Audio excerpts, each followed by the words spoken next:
Okay, today I am delighted to be joined by Abby Chicken, who's head of sustainability at Openreach. And if you don't know who Openreach are, I understand that they a fully owned subsidiary of BT Group, who are responsible for building and running the UK's digital infrastructure. Would that be correct? Sorry, I should say welcome to the podcast, Abby. And Thank you very much. That was very fluent.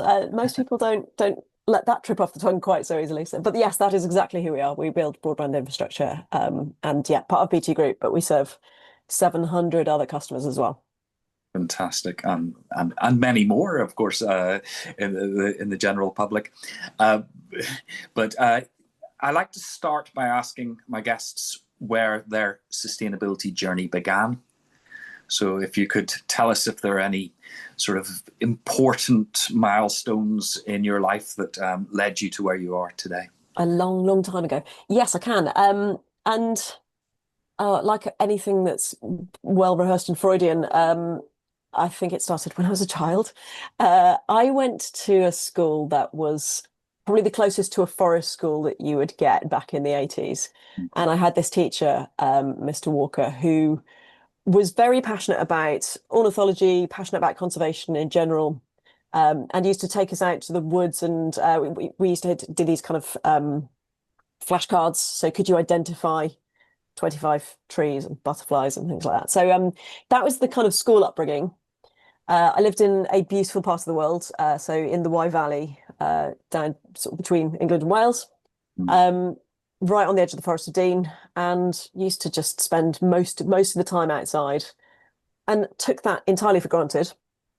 And then in my teens, I started to row or to cox specifically. I'd been rowing for a little while and was quite small, and they said, you just want to steer it. So I spent all of my teens up and down the Wye Valley and rivers around the UK. So a huge amount of time kind of immersed in nature. And I knew I was very passionate about that. So after I graduated, I was kind of looking at businesses that I wanted to work for. And Waitrose was one that sort of really caught my eye. I loved food and I loved what they were doing with farmers and in sustainability. And, you know, South Wales, very rural, lots of farmers. So I opted to join Waitrose and then really struggled to get into the sustainability team for a very long time. So I was there for about 10 years, but mostly kind of frontline retail. I kept trying to transition into what was then corporate social responsibility and getting little bites at it. You know, I got some projects, I got some secondments, and I never managed to kind of make that full leap across. But I just really quite like the role that you take in sustainability of being able to work with a business to do it better, to do it differently. So I kept going, and eventually I managed to make the leap. Yeah, and you had a couple of roles in different retailers. Yeah, so yeah, I bounced around in the John Lewis CSR team for a little bit, and then I moved to Selfridges. So still frontline retail. I was running the food hall, and I do love food. I loved the kind of the food background that I had. But I met the director of sustainability at an internal event and kind of told her, you know, I've always been really passionate about sustainability because everyone is really passionate about sustainability. Actually, not enough people are really passionate about sustainability, but and then a job came up probably about 6 or 7 months later. So I just messaged her and said, well, you know what I know, you know what I don't know. Would you accept an application? And she was like, well, yeah, of course, put one in. And so that was 2015. So I moved fully into the sustainability team. I say a team like there was a team, it was me and her. The team kind of came later. And then I moved from there to Openreach about 7 years later. So Yeah. So what were the big challenges you were facing in those major retailers like John Lewis and Selfridges? I mean, it matches the route that sustainability has taken, I think. It used to be a few people kind of agitating, going, oh, we should set targets on this stuff.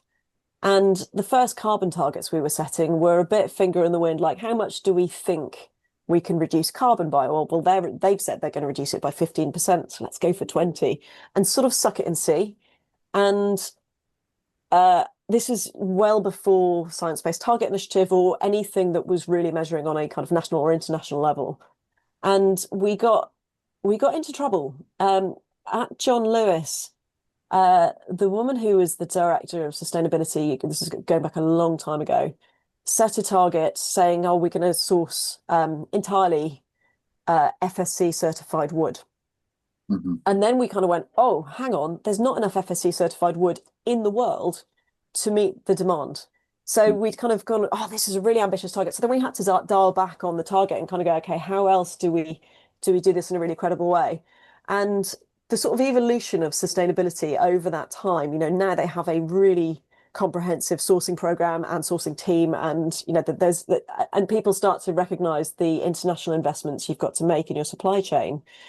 And then sort of similarly at Selfridges, the journey they were on when I started was a campaign called Project Ocean, which started protecting sharks, which is quite niche for a luxury department store chain. So it was save the shark and can we remove shark oil from beauty products? And in the course of the early conversations we were having with ZSL, so Zoological Society of London, we started to recognize there were much more pervasive issues and that actually it was really all about plastics. And this is again sort of 2014, 2015, well before David Attenborough's really pivotal moment in Blue Ocean. It was Planet, what's it called? Oceans 2. Planet. That one, Planet Earth 2. It was the ocean one. So 2017, he had this bit of footage that really changed everyone's attention on plastics. So we were doing that and having these conversations, and people were like, "What are you talking about? What's wrong with plastic?" Because just the culture was not there. People didn't get it. And I had some really tough conversations with people about why plastic straws probably weren't a good thing, and maybe we could try and shift over before legislation, before anyone really kind of got it. So there was a lot of kind of trying to educate and inspire without legislation or disclosure or measurement on our side. And that landscape has changed so radically in the last 10 years, for good and for bad. There's a lot of measurement and disclosure, and sometimes we get tied up in knots on that. But those were some of the challenges we were kind of facing at the start, was how do you make this relevant, meaningful, measured, and do all the impact? Yeah, with huge and complex supply chains. We weren't even talking about the supply chains in Selfridges then. We were in sort of beauty, but how can we get rid of plastics? So we went from Project Ocean, and I used to go to various events, and people would say, "Oh yeah, Selfridges, you do that stuff on fish. What has the ocean got to do with Selfridges?" Actually, turns out quite a lot to do with everybody. But we did start to think, actually, probably our impacts are, or sort of material impacts are greater in other areas. So we did this workshop, which was a lot of fun actually, and we had the 17 global goals up on a wall, and then we had what will resonate with our customers, with our employees, with sort of various other stakeholders and interested parties, and where can we make meaningful, like genuine impact? Is there a position for us where we can move the dial? And so you kind of went along all of the global goals and said, is it that one? Is it this one? And as you can probably predict, Goal 12, responsible consumption and production, was a big one. We've got a lot to do in that. And life on land, because fashion and textile has sort of big farming and agricultural sort of provenance and pesticide use and water consumption and all of that fun stuff. So we went from Project Ocean to Project Earth that way. Yeah. And that became the sort of the biggest campaign for Selfridges then. Yeah. So was moving to Openreach and infrastructure projects and the digital world, did that simplify life, or did it make it more complicated? Loads of people think it's a really weird jump. And I'm very interested in people who jump sectors, because luxury fashion, food into telecoms does feel like a shift. And yet it's the same stuff. In sustainability, where are your biggest impacts? What can you do to mitigate them? How do you engage your stakeholders at a senior level, at a grassroots level? We're all trying to do roughly the same things. And it's not really about sustainability. It's about change management and how do you kind of pivot your business from doing that thing to doing it better, slightly differently, Yeah. with less impact. How do you measure that, and how do you do that in a sort of genuine way? So did it simplify things? No, it really didn't. And that is because of where you started. We are a wholly owned, commercially independent subsidiary of BT Group, which in practice means I don't have to do reporting. Yay. But I also don't have the big stick that is reporting internally. And we have shared data. So when it comes to things like waste, we really struggle with this. We've just our innovation team has transitioned one of the devices that we use from virgin plastic to recycled plastic, and we're putting together the press release, and we say, "Oh, we're going to save 100 tons of plastic," and somebody says, "Well, out of how much? How much plastic is in your footprint?" Don't know.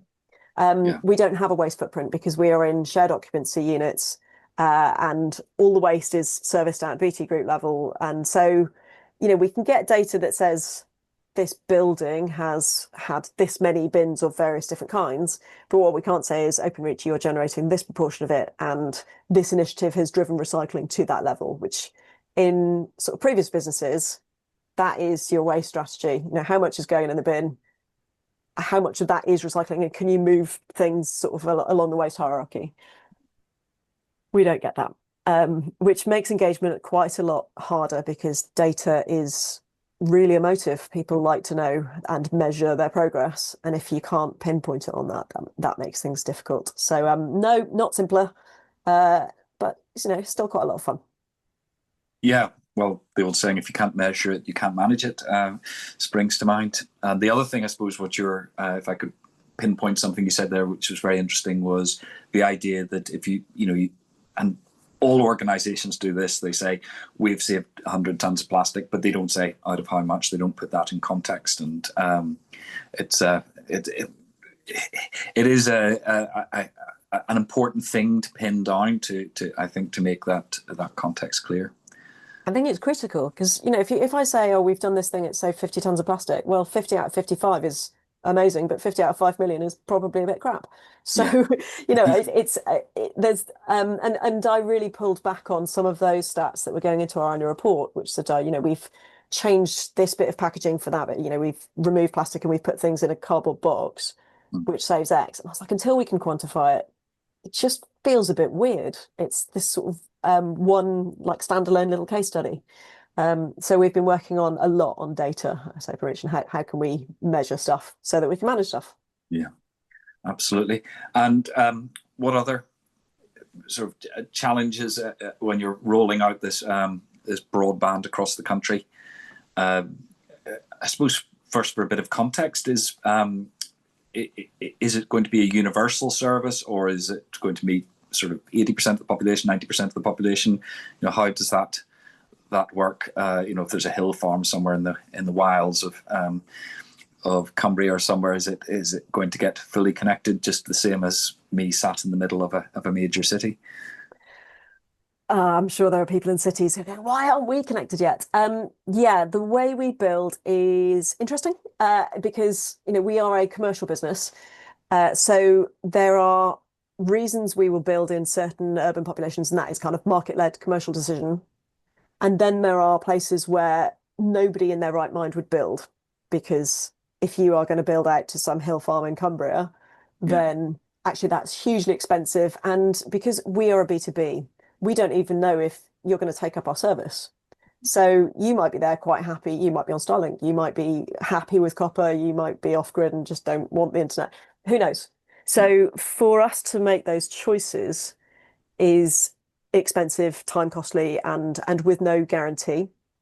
So the government, the reason Openreach became kind of independent of BT was back when the government was really recognised that digital was a boost to the economy, was something that everybody should have access to. So the kind of levelling up programme.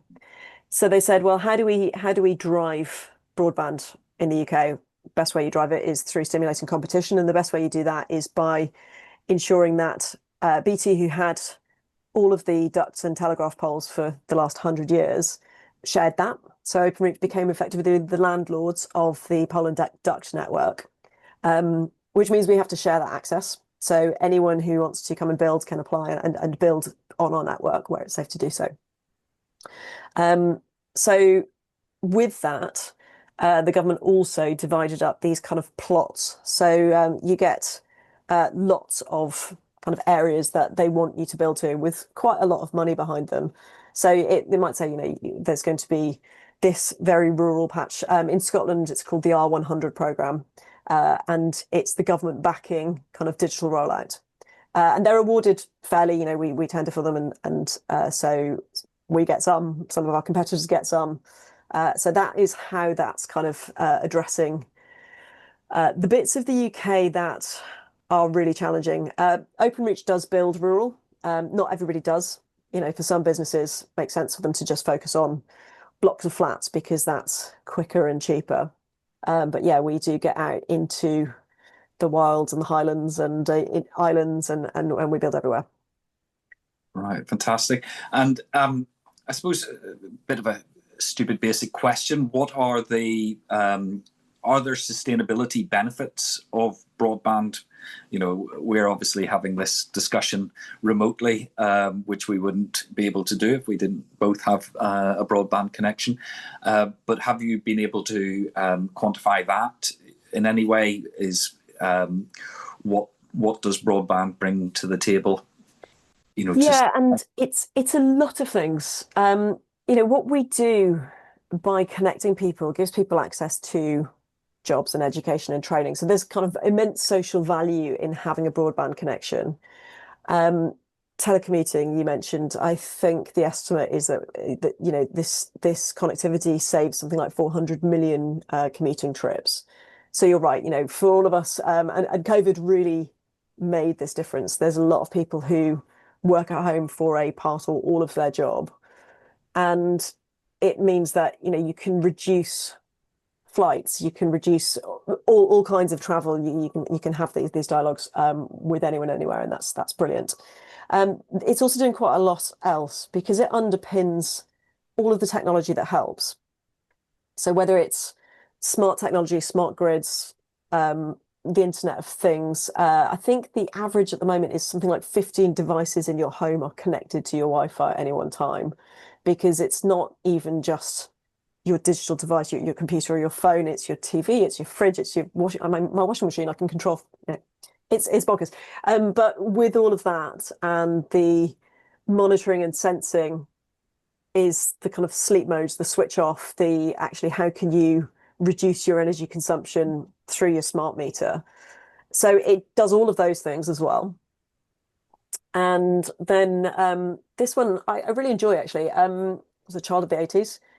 Used to tote around my bag with my Walkman and some tapes and my little organizer, Filofax, my London A to Z, and kind of all of these things that have been replaced by one device. You know, yeah, I don't know the last time I went into a doctor's surgery. If anyone in my family needs to go to the doctor, we send a little email with a photo, or we have a kind of Teams chat with the doctor. That you don't need a physical doctor's surgery anymore. Blockbuster Video. When was the last time you went into one of them? You know, we are all streaming. So the dematerialisation of stuff, bank branches, and all of those things is also a benefit. But as soon as I say all of that, there is the probably equal and opposite force, which is the provenance of devices and the energy footprint of data, and you know, kind of all of that. So it definitely helps. I think on balance, it helps more than it is going to hinder. And we will create much better solutions to kind of green the infrastructure further and further as we go. But yeah, it's a good product. yeah. But I always worry that, you know, that we end up sort of with a type of rebound effect. We always end up filling that benefit with other stuff. You know, the two obvious ones are blockchain and crypto and associated, and then AI. And I know that's outside your immediate purview, but you know,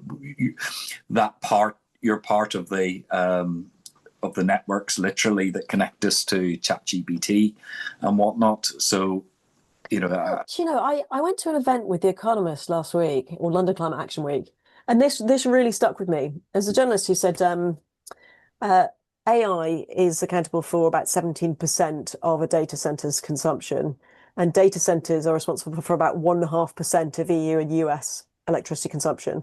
So actually, the footprint of AI in terms of energy is tiny, and actually, crypto is 4 times that. And so Yeah. there's a lot of people kind of going, oh God, AI, it's so data hungry. I don't hear people saying, oh my God, crypto, it's massive. But crypto is not necessary, whereas AI will also help. So yeah, I think there's some nefarious forces at work, kind of maligning AI, and I think there's a fair amount of our own conspiracy theory. It's a scary technology, Yeah. and yet it will also help. So yeah, and that's the kind of shadow. When I first ran into my old boss, this going back about 3.5 years, and she said, "What's your scope three?" I was like, "What do you mean in numbers?" And she said, "No, where is it?" I was like, "Oh, we don't have to. The internet is not our problem. um, that is our customer's problem." So Yeah. Yeah. It's an interesting one. I fully agree with you. I can't see crypto with anything other than a scam or an opportunity for people to launder money. yeah, But dodgy. that's my personal view. I've never been convinced of it. And AI, well, I think the jury's still out. As I fought with my IT to get this call set up this morning, I thought this system is not terribly intelligent. But, so then going back, we were talking then about the benefits of broadband, and I agree again totally with the dematerialisation. Like you, child of the 80s, moving into the sort of 50 quid man in the phenomenon in the 90s, where you would head off on a Friday lunchtime from work and buy yourself some CDs or DVDs to entertain you over the weekend, and there seemed to be a lot more stuff coming into the house than there is now.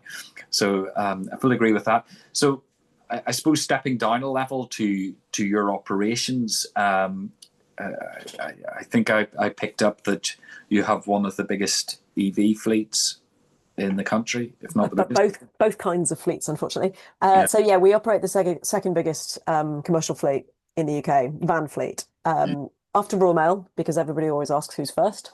So post vans everywhere, and then there's us.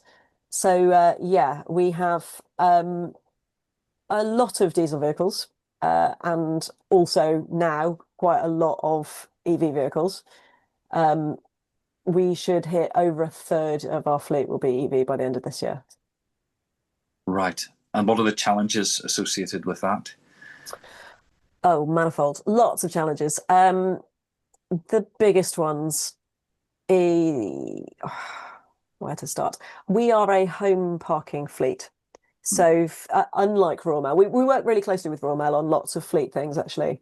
And the profiles are very different because if you're a postie driving your van, you pick up your van from a depot where it's been parked overnight, and you run probably the same route. You know where you're going to stop, where you're going to park, and you do that, and you all get back to the depot at the same time.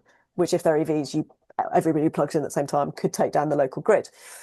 We have kind of it's not even the opposite problem, but just a very different way of doing things. So our vans rarely drive the same route twice. They are very heavy, loaded with a lot of kit, and our engineers have to park them at or near their house. Um, there's a lot of our engineers who live in flats or terraces who are, they don't have a private driveway. So where the public charging network is insufficient at the moment, it's a very difficult thing for us to say, we really want you to drive an EV if the infrastructure doesn't support it. So for those who can have an EV charging point installed, we will do that. We will put a charging point on their house. They can use it for themselves, their family, whatever. And that's an easy solution, and that is our preferred solution because it is cheapest as well. It gives you the full control over it. So they get home, they charge their van, and they're ready for work the next day, and it's all good. But for a majority, we're still looking at how do we improve B2B charging partnerships. So we work with First Bus. So when their buses are out of the depot, we can charge there. We are putting in charging into our own exchange buildings.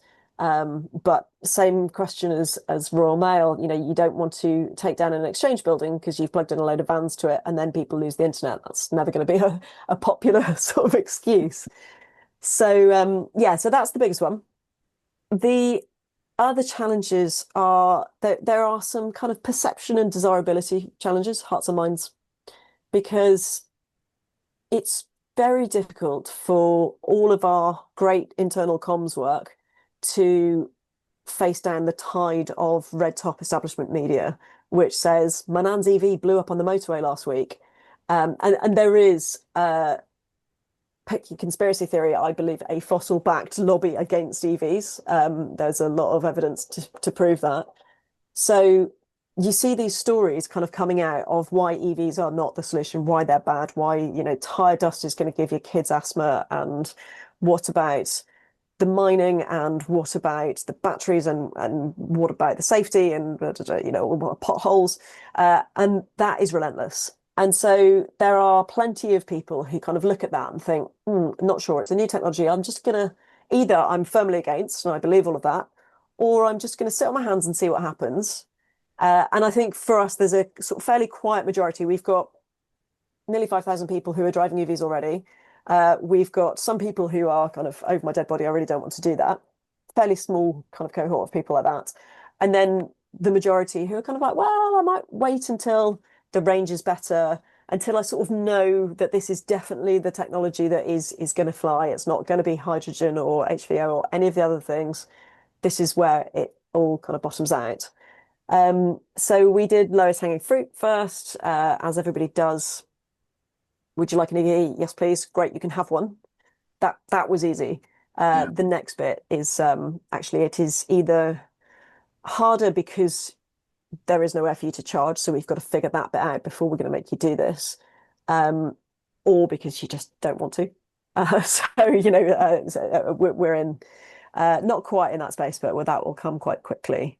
That it's a bit more difficult to convince people to get behind the wheel. Yeah.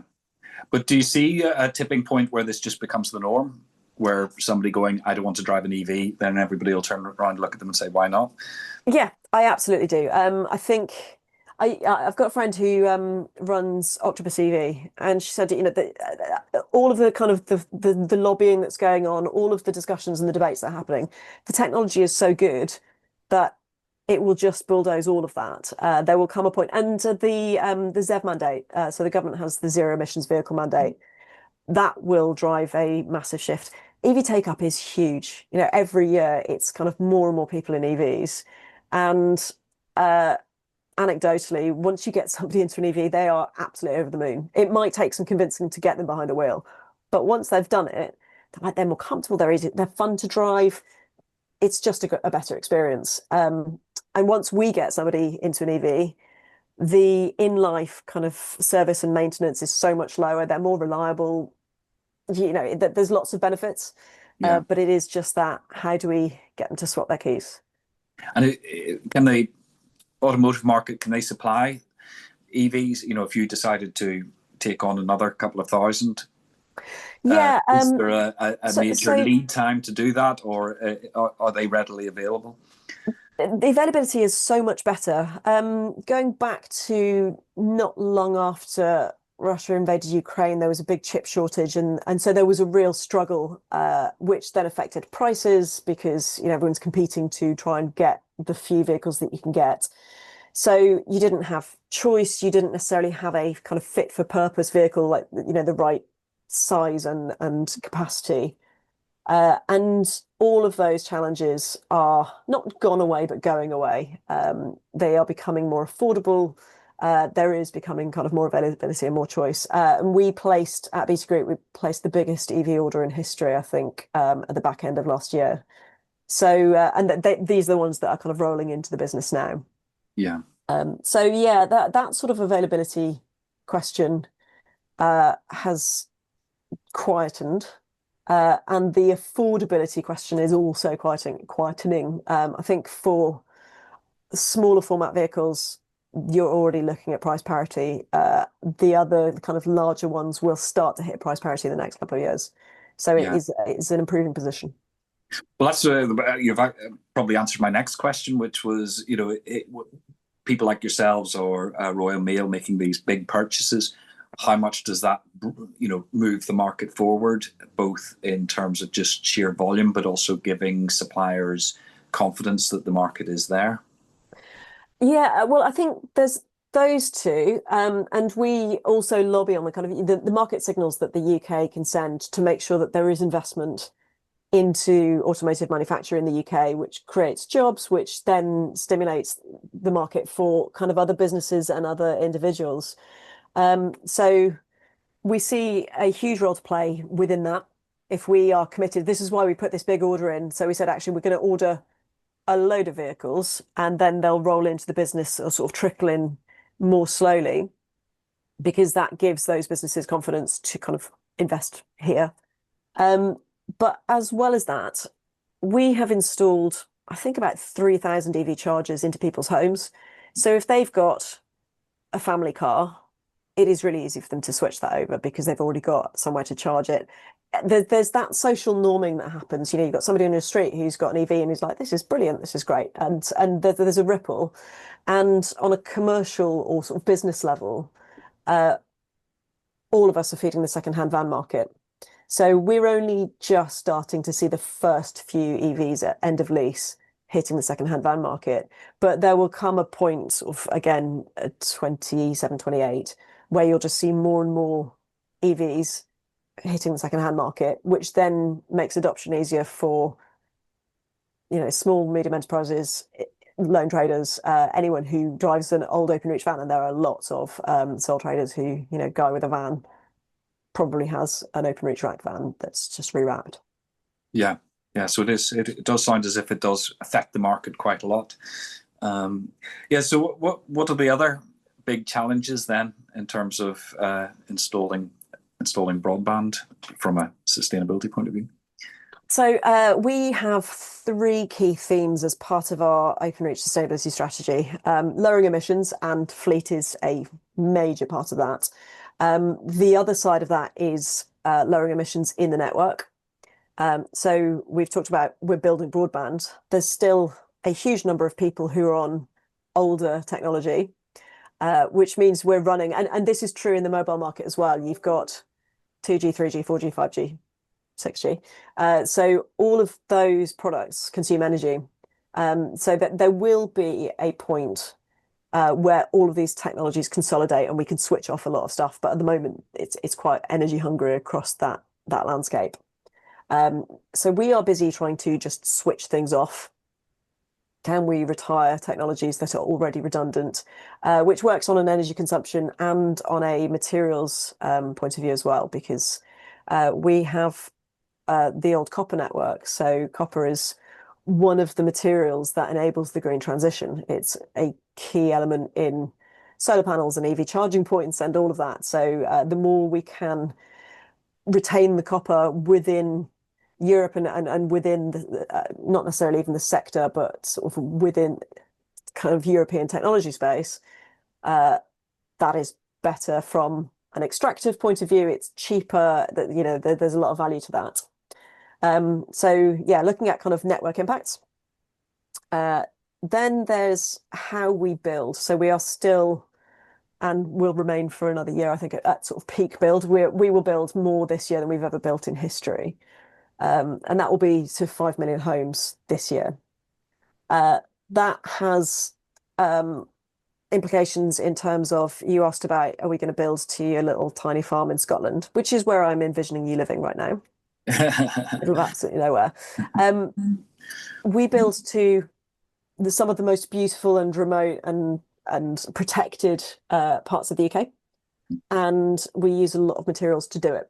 So we have our second and third. So if the first is lowering emissions, the second is use less, waste less, and the third is becoming nature positive.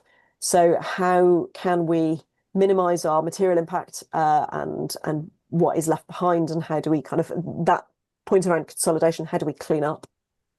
And then when we are building through these pristine wildernesses, I wish, but beautiful spaces and protected landscapes, how do we do that responsibly, and how do we reinstate that to a level that is good enough? So working with our engineers on what can the solutions be and what should they do if there are ground nesting birds in a certain area, or if they find sort of endangered species, rare and endangered species in certain parts of the build. So we had a team out doing otter surveys in Scotland a few weeks ago. With that, I would volunteer for that. I mean, do you know, I'm sad they didn't invite me. Yeah, I would love to go and do an otter survey. Although he did say he had to smell otter poo, which apparently smells like jasmine tea. That yeah. was the fun fact for the day.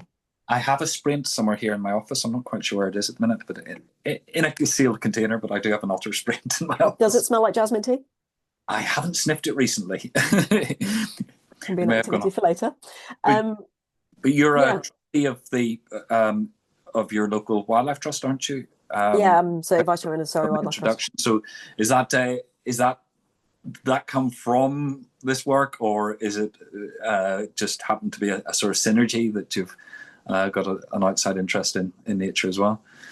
Yeah, it's which came first? I was already a trustee before I started at Openreach.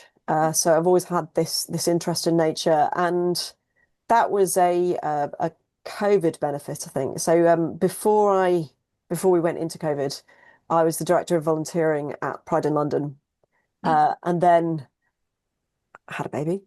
Suddenly volunteering 40 hours a week and rearing a small human does not yes, seem like a good idea. So I sort of left that.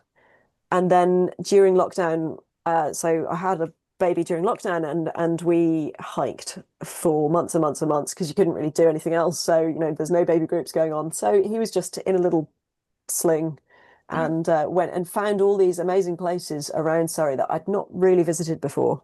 And I was a member of the trust, but I saw in their magazine something about the AGM, something about trustees, and I thought, I think I sent an email that said, how do you become a trustee? And they said, oh, come to an interview. And I said, oh, okay, that wasn't where I thought that was going to go. So yeah, I've been there since 2021, I think.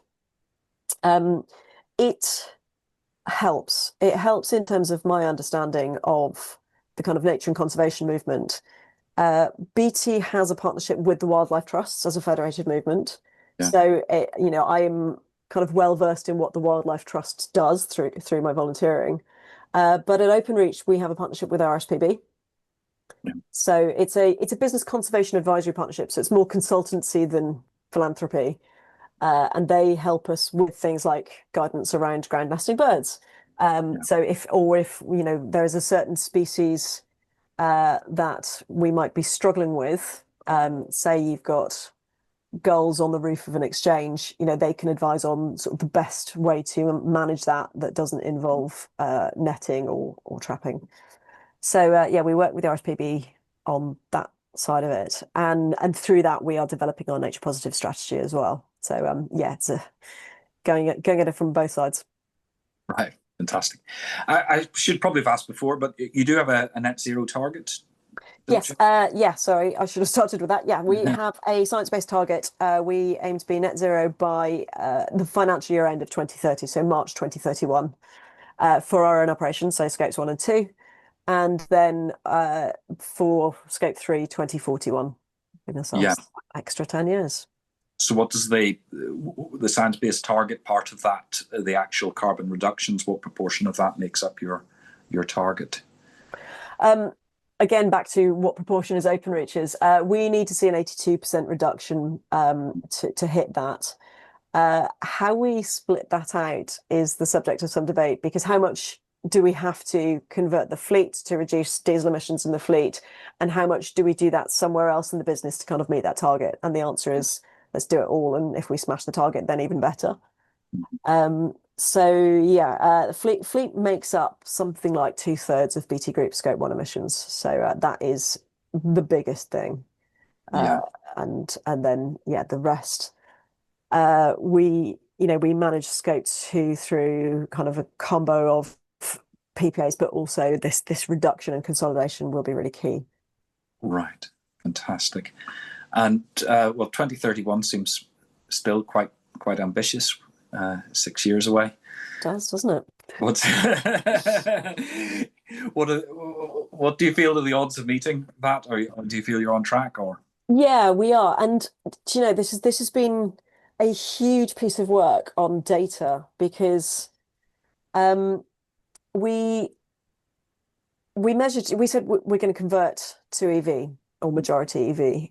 There are some vehicles that there's not really a solution for within the sort of battery EV space yet, but they'll come. But Clive Selly, our CEO, signed the transport pledge at COP in Glasgow. So that was the mission we were on, and we said, okay, right, we're going to convert at a rate of. We matched the plug-in van grant, so 1,500 a year, and then we had a conversation that said, does that do it? Does anyone know if that is going to get is that enough? Are we on or off track? So one of my team has been working with our data and insights team to develop a dashboard and a diesel reduction target, because obviously, as well as bringing up the zero emissions fleet, there's a huge amount of work you can do with diesel vehicles to reduce your consumption, whether that's drive less, idle less, more environmentally friendly driving behaviors. So optimizing routes, so we are driving sort of shorter distances or fewer journeys. And the new fiber product, FTTP, helps with that as well because it's more resilient to fault. It doesn't fault as much as copper does. So we're seeing 2/3 fewer journeys on fiber repairs. So actually, as we retire copper, we kind of drive less anyway. So all of that to say, yeah, I feel pretty confident that we can do it, that it's totally within our control. And at the moment, we're on track. Obviously, you just kind of don't know what's around the corner, but the target we've set and the trajectory we've set is challenging but achievable. fantastic. We've been touching a couple of times on employee behaviour, things like EV uptake, driving patterns, all that sort of thing. How do you approach your engaging people within the business? So as part of my team, I've got an engagement lead, Mm-hmm. and her work crosses all kinds of different populations. And I think dividing it into um, probably levels, the hierarchy of the business. So what is our senior management team driving and responsible, and how good is their understanding on sustainability? But then also, what are the asks at a really grassroots level? So she works very closely with our comms teams, both internal and external, our learning and development teams on training, and through it's a real patchwork of we have a steady drumbeat through internal comms, lots of ways for people to get involved. We had a bit of a revelation, and it seems to be kind of amplifying on nobody gets carbon. If you say to any random engineer, what does an 82% carbon reduction mean? It's intangible, it's invisible. They kind of don't get it. They might say, "Oh, we'll get an EV," but you can't sort of understand the benefits. So making this really tangible and relatable for people is the mission at the moment. So how do we offer solutions that are practical on an individual level? This is not about net zero. This is about you reducing the amount of idling that you're doing, and we can measure that. This is not about a zero waste to landfill target. This is about why did you use 5 pairs of plastic gloves when you could have used 2, or something like that. So that's the kind of ambition, is that level of granular data. We're not quite there yet, but that's going back to you manage what you can measure. That will really, really help. And we also try to make it fun. So there's, as well as it being a bit kind of waggy finger, we'd really like you to get in an EV for whether it's respiratory health or net zero, whatever, this is the road we're on. We have a load of engineers who spend all of their time outside, and they are usually quite outdoorsy and passionate about nature, and they're engineers, they're pragmatic, they are sort of solution focused. If you can harness that mindset and put that onto whatever challenge you want, like, that is powerful. So I feel like we've got this army that you can kind of galvanize onto some solutions. So we've got some fun initiatives, and these are kind of the no regrets. This is not high impact for Openreach. It's not hugely material, but we work with Bugs Matter. So it's a combination of Kent Wildlife Trust and BugLife International, they do an insect population census. So insects in the UK in a steep decline. And then you point out to people that your strawberries, your wine, your chocolate, all of that depends on pollinators, and pollinators are crashing. Not Yeah. that we grow some of these things, but we said when we spoke to Bugs Matter, they said, "Oh, we struggle to get enough data. There's not that many people who do the survey." And it's very simple. It is when you drive, you click into an app, you clean your number plate first, you record the journey, and then you take a photo of your number plate and you count the Yeah. bug splats. And that will give them data that then they can go and say pesticide use or, if habitat loss, whatever the kind of angle is with the government, that gives them some really robust data. So we are trying to turn our fleet to do that because for us, we're already doing the driving.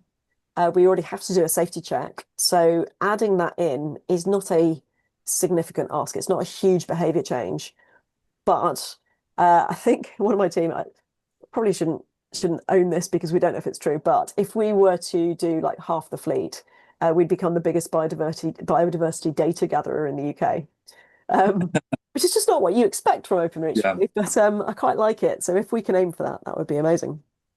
Um, and in sort of the similar vein, using what we do anyway to offer kind of skills, with the RSPB, they said we really struggle to get people who can work at height to put up nesting boxes.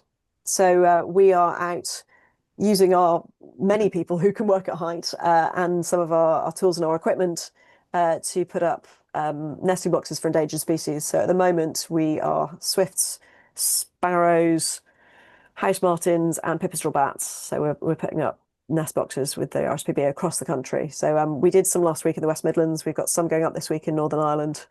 So yeah, they're out and about doing that, and that's just fun. Yeah, every employee at Openreach gets 3 days to volunteer, and Yeah. a lot of people don't really know what to do with it. There's some of us who volunteer already, and if you are a parent and you can volunteer on your school fair, or you're a scout leader, or and we have a huge number of volunteers across almost every charity in the UK.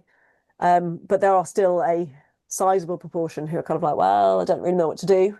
So if we can get them to do that, then that's a great day out for everybody. Fantastic.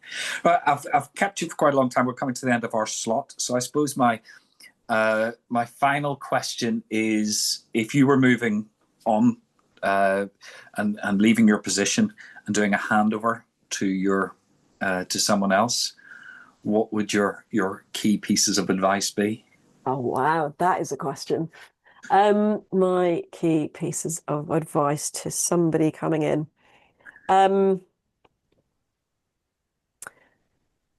Strength in allies. I think the philosophy "make friends first, make change later" is powerful anywhere, but so powerful at Openreach because everyone's very busy. And while sustainability is part of our strategy, everyone is also very busy building the network or buying tools or doing whatever they're doing. This is not most people's day job. So it sort of feels like we're asking for a lot of favors a lot of the time. And it is amazing how much gets unlocked just because you go for a coffee with someone. So I think that's my number one is really kind of networking and building those relationships and understanding the challenges that they face before you come in both feet first saying, I need you too, which I've definitely been guilty of in the past. But we learn so much. It would be really easy for us to say, Abby Chicken, head of sustainability, says no idling. And then I've just got to have somebody who says, oh, but my hoist doesn't work if I'm not idling my engine. The engine has to run to power that tool, this tool, charge that thing. And so it helps us really precisely manage the message. And that means that you don't get laughed at and thrown out, because if you get the message wrong, people go, oh, they don't know what they're talking about. I'm in their ivory towers. It's always sustainability in head office say, you don't understand what it's like. We're going to ignore you. So yeah, that's my absolutely biggest one. I'm not sure I've got another one. Keep it fun. I think there is the thing I found when I started at Openreach was there was a huge amount of sustainability activity going on. Half the business probably weren't really sure, but half the business were making it up, and some of it was brilliant. Some of it was a bit weird. We found out there was an exchange where they'd said, "Oh, the local food growers group has just developed an allotment on the lawn." So, sure, okay. But lots of quite fragmented but brilliant activity, lots of volunteering, loads of beach cleans, and all of that still happens, but we're just kind of weaving the threads. So in a lot of ways, we are not trying to sort of, we're not hard hand on the rudder. We are trying to amplify what people are doing already, because there's a lot of people who understand that this is the right thing for business, makes sense commercially, makes sense financially. It's the right thing for them. The dad rule plays really, really well at Openreach. We've got a lot of people thinking, how am I going to look my kid in the eye? I say that in a very gendered way, and we do have on our front line sort of majority of kind of male engineers, and that is really powerful, actually, just getting people to think about what are we leaving behind.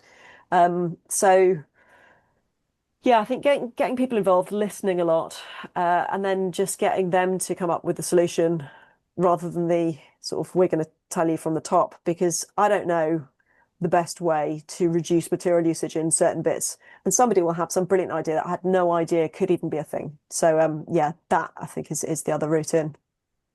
Yeah, so utilizing the knowledge within the organization, and it sounds like much of my career. Well, brilliant. Well, thanks very much for that, Abby. I think we've covered a huge amount of ground and lots of interesting things. I'll be definitely taking away that mantra of make friends first, make change later. I think that's... I stole it from the climate coaches. Full credit where it's due.